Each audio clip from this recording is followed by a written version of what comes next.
You've probably got an idea of all the lovely things you want your clients to say about you.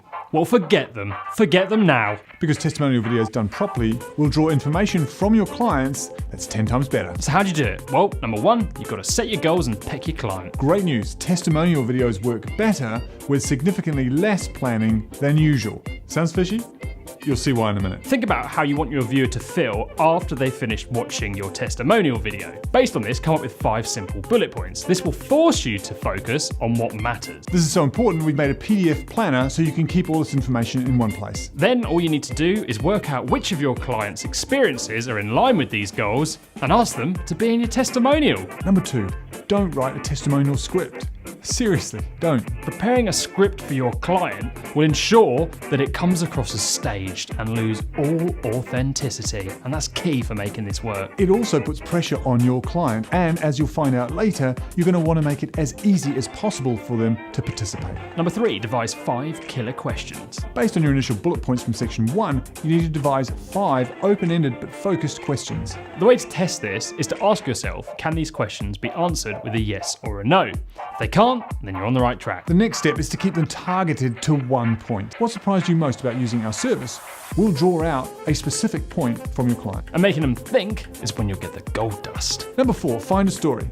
Stories boost the level of oxytocin in our brains. This is the hormone responsible for love, trust, and empathy. It's also scientifically proven that when we listen to a story, our brain reacts as if we're experiencing it ourselves. Think about the process you've been through with the client. Start with the problem they were having before they met you, the impact it's had on their business, and how it made them feel. Then move on to how you solved that problem and the result it gave, and once again, how it made them feel.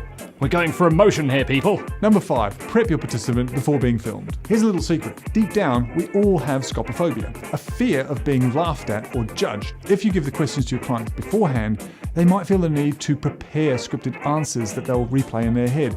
And actually, they'll appear quite wooden, the opposite of the thing they're trying to achieve. Just give the subjects in the testimonial enough context so they understand how it's going to proceed and that it's just a friendly chat. Number 6, it's not about them, it's about you. Which is pretty much the opposite of every marketing advice you've ever been given. This video is all about the result and experience you provided. The moment your participant starts promoting themselves without relating it to you is the moment your audience will get bored. Most of the time, you don't even need to have them say what they do. A picture paints 1,000 words. The footage that goes over the top of the narrative will make this clear. Which moves us swiftly on to point 7, which is getting creative with B-roll. B-roll is footage that goes on top of the interview, and it plays a massive part in telling the story. Shooting footage of the client's environment, process, people, and so on will ensure it's visually engaging.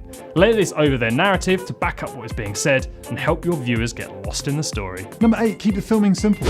In order to get great testimonial videos, you need to keep your participants relaxed. This will give your video the authentic feel you need for success. Ramming every bit of your fancy kit into an interview room is a surefire way to intimidate your client. Number 9, use multiple participants. There is one thing you can never plan for, and that is how your client will react when being filmed. Interviewing a few people will give you the safety net so that if needed, one of the participants can be eliminated. We mean that in the nicest possible way because they won't want to see themselves looking nervous just as much as your viewers won't want to watch it. It also means you can edit multiple videos after the fact, which brings us on to number 10, overfilm. There's loads of content you can get from a client. Think about each individual step of the journey they've gone on using you.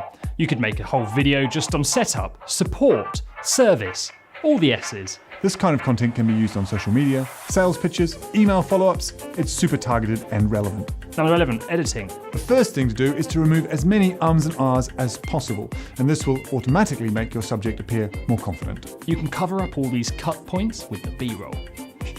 This will make sure that your client watches it back and is happy with what they see, but this will also keep your viewer focused on what matters. Number 12, don't worry, nearly there. Multi-purpose your video. If you're like us, you'll be content hungry and you'll always be wanting to put new things out on your social media and your email, on your website, pretty much everywhere. Cut the best bits out of your main video and sprinkle them everywhere.